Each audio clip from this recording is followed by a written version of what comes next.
Вчера был вторник. Я была дома весь день.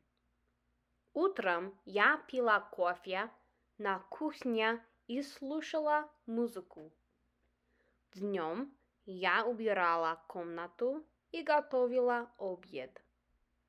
Вечером я смотрела фильм в гостиной. Сегодня среда, и я обычно работаю днем. Завтра будет четверг, и я буду встречаться с друзьями. Мы редко встречаемся, потому что они живут далеко.